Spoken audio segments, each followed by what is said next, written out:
Em 2021, a NASA enviou 128 polvos bebês para a Estação Espacial Internacional. Conhecidas como lulas bobtail, estas pequenas criaturas são como lanternas vivas que brilham na escuridão, tudo graças a uma relação simbiótica com bactérias luminescentes.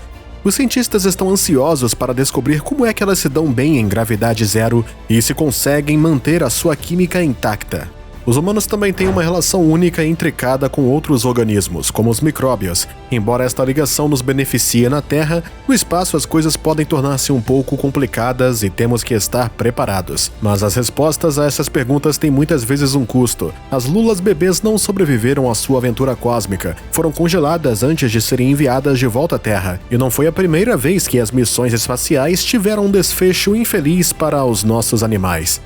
Então, qual é a força G mais forte que o animal suporta? Que criaturas desafiaram as probabilidades e sobreviveram às condições rigorosas do espaço? E qual o único gato espacial do mundo? Se prepare para descobrir isso e muito mais.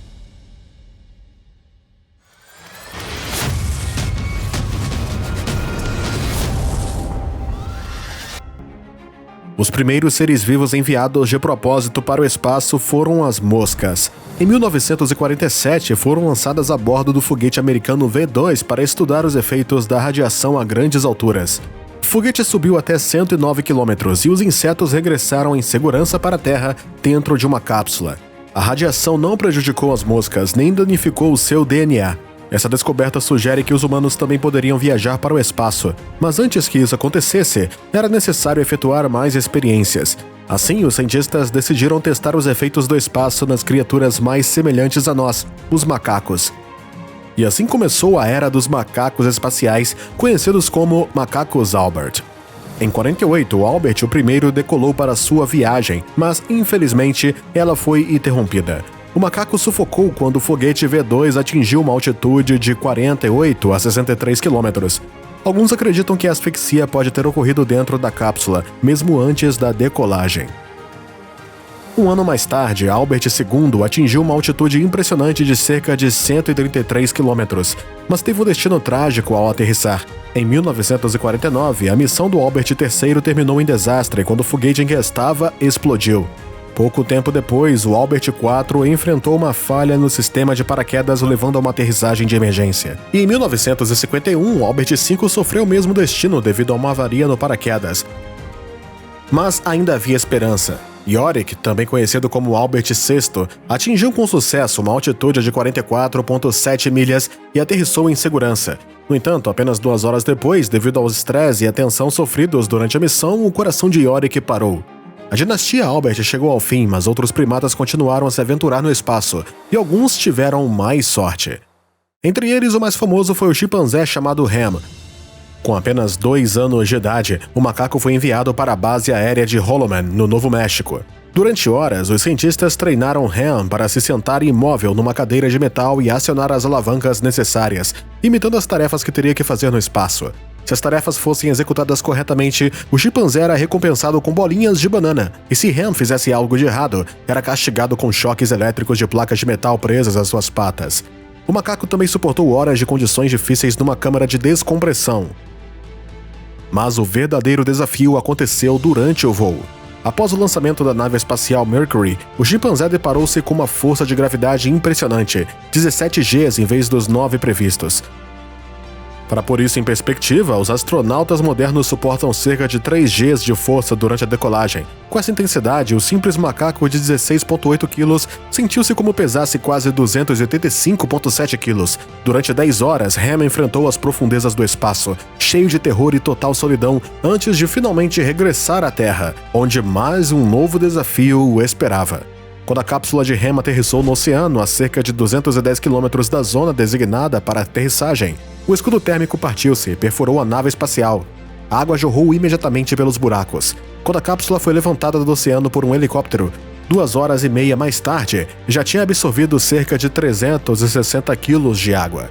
O macaco foi recuperado vivo, mas assustado. Na famosa foto tirada de Ham imediatamente após o voo, ele parecia estar sorrindo, mas não por estar feliz. De acordo com os especialistas, os chimpanzés não sorriem para expressar alegria. Em vez disso, mostram os dentes e puxam os lábios para trás com medo. Jane Goodall, uma reputada especialista em primatas, ficou espantada com o terror que observou no rosto de Ham nesta foto. Apesar de passar por estas provações, Ham viveu mais de 17 anos numa jaula solitária no Jardim Zoológico Nacional. Nas décadas de 1950 e 60, os Estados Unidos enviaram para o espaço numerosos macacos de várias espécies. Infelizmente, a maior parte deles não conseguiu voltar. Cerca de 2/3 morreram durante ou após as missões. Entretanto, a União Soviética efetuou experiências espaciais com cães. Os cientistas preferiam usar cães vira-latas de raças mistas, habituados a condições de vida difíceis. Um desses cães era Laika, uma mistura de husky e spitz de 2 anos, com 6 quilos, encontrada nas ruas de Moscou. O cão foi treinado num campo especial onde Laika passou longos períodos numa centrifugadora para se adaptar às mudanças de gravidade. Os cientistas também a habituaram a comer comida gelatinosa, que seria fácil de consumir no espaço. O foguete construído à pressa para Laika não tinha proteção adequada contra a radiação e o superaquecimento. Também transportava uma quantidade insuficiente de oxigênio para toda a duração do voo, pelo que era óbvio que a viagem de Laika ao espaço seria uma viagem de só ida. Em 1957, Laika foi enviada para o espaço a bordo da nave espacial Sputnik 2. A União Soviética afirmou que ela sobreviveu durante 6 ou 7 dias após o lançamento. Depois, os cientistas administraram a comida envenenada ao cão quando o compartimento estava ficando sem oxigênio. Mas depois se descobriu que Laika morreu muito mais cedo. Em 2002, cientistas russos descobriram dados das leituras dos instrumentos, revelando que o cão morreu apenas 5 a 7 horas após a decolagem. Confinada a uma câmara apertada no meio de ruídos e vibrações ensurdecedoras, a pequena exploradora de 4 patas enfrentou um estresse e um superaquecimento avassalador durante o voo. Os 2 astronautas caninos chamados Belka e Strelka tiveram um destino diferente.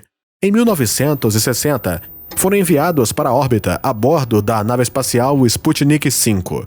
Juntos, num contentor de 2 lugares, podiam se ver e ouvir-se um ao outro, o que talvez os ajudou a enfrentar melhor a viagem. As condições de voo eram confortáveis, com ajustes automáticos de pressão, temperatura e umidade na cabine. Os cães eram submetidos a uma purificação periódica do ar, e eram alimentados e hidratados automaticamente 2 vezes por dia. Belka e Strelka sofreram uma ligeira reação de estresse durante a decolagem, mas voltaram rapidamente a um estado calmo e tiveram um bom apetite durante toda a viagem.